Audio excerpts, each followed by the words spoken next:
Welcome to MJ Hobby Corner. In this video, I'm going to show you what we can expect for the game Stargrave.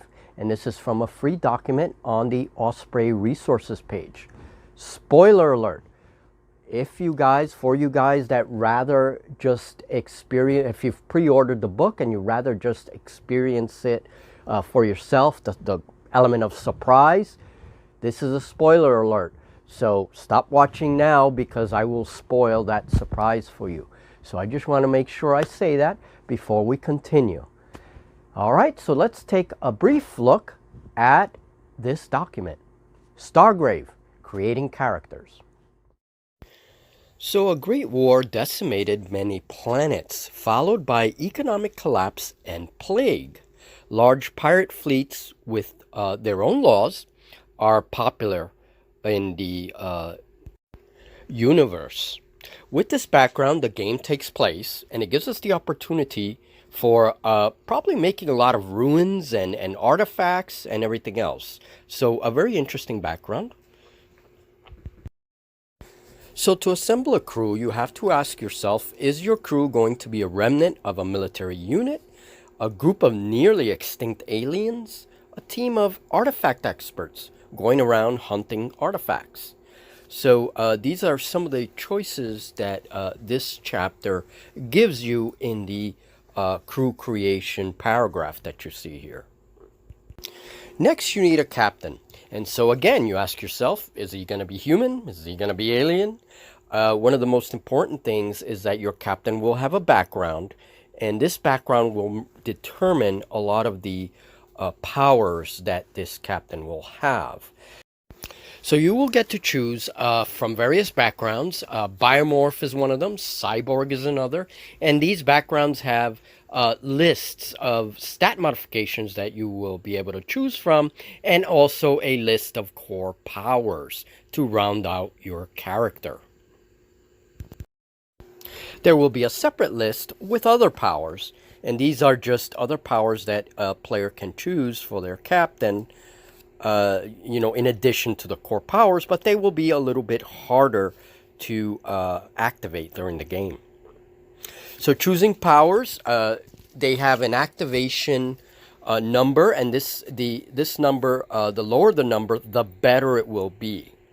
So if you choose a power not part of that core list that we just seen, that power gets a +2 activation number, which of course increases the activation number and therefore makes it a little harder to work in the game. The book promises to have very good artwork, and I suppose that this is a mystic, probably something like a Jedi or a cultist, those kinds of things. Those are the examples given in the book. A monk, pretty cool. So then we get to the specialist soldier table, and just like Frostgrave, you see that it's set up very similarly, and these are all the stats and abilities that come with the soldiers. Now we're going back a little bit again, and this is a biomorph. So if you choose a biomorph background, you can choose 2 stat modifications, +1 fight, +1 shoot, or +1 move. And that, I really like that. That's pretty cool. Each of the backgrounds has this. And now we see the mystic, and that is a background for a captain. You can be a mystical captain. That's cool. Kind of like a Jedi or something like that, a religious character. So that's pretty cool. This is a really cool bunker. Looks like the Imperial bunker on Endor in Star Wars, but it's very cool. I like it. I like it a lot. It's very good artwork. Also note that North Star Military Miniatures will be producing some of the figures for this game. And this is a great picture, probably a captain and his first mate in the back.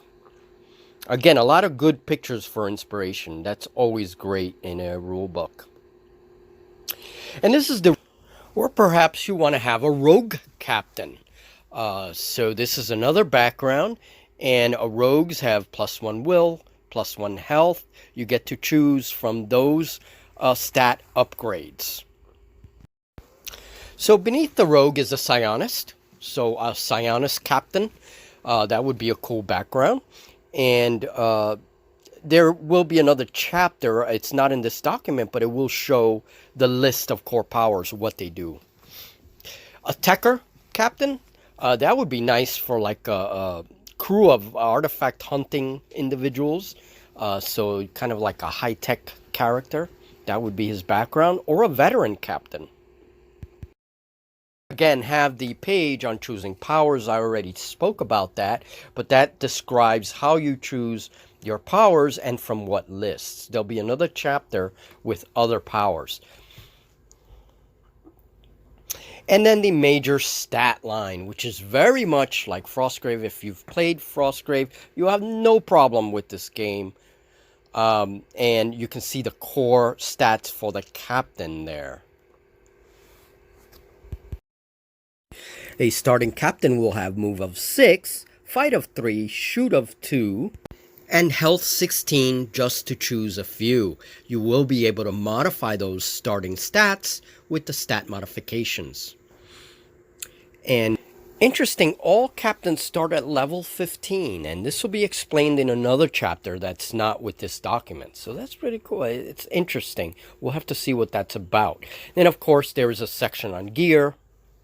And then creating a first mate. And this is important. This reminds me of The Apprentice in Frostgrave. So creating a first mate, like a second in command, that's very cool. And I suppose that the number of models will be very similar to what we saw in other McCullough games. So here are the stats of the first mate. The most notable things: +2 for fight, +2 for shoot, and 14 health. That's before any modifications. And here's an example of the soldier table again, and this has all the soldiers that you can hire. You can have robots in your warband, so that's going to be really cool. And a nice piece of artwork, and I assume that these will be the new North Star military miniatures that will be coming out for this game, so very cool. Very cool ideas for terrain and also artifact markers. And again, the specialist soldier table. I believe I showed this already. But these will be like, this reminds me of Ghost Archipelago, where you have specialists as well. So, very cool. Very cool. And then you have temporary crew members. I don't know what this is going to be about. We'll have to wait for the book. But this does talk about aliens. You know, aliens in Stargrave. I don't know. I guess these will be crew members that'll be in and out of your crew. And a beautiful picture of an alien. Very cool. I love the look on that guy. I hope there's a figure for him. I hope that was helpful for you guys. I wanted to share that. I was very excited when Joseph McCullough released that document, and so many thanks to the author for actually giving us a little glimpse into what the characters of Stargrave will be like. So Julie and I are very excited. We're going to look into making terrain. Maybe I can hook Julie into making some terrain with me for this game. And I have a lot of plans for many different terrain types. And then we'll look at making artifact markers and all that stuff once the book comes out. If I get a chance, I will try and get at least one box of North Star military miniatures, whatever they design for this game, and we'll review it here. But for the time being, I'm using Mantic stuff for aliens, you know, a lot of Dead Zone stuff that I have that will all be recruited, and this way we can make some pretty cool characters and opponents to those characters. And then, of course, Julie and I will have it out on the tabletop. Thank you, guys, and I hope you enjoyed this book overview.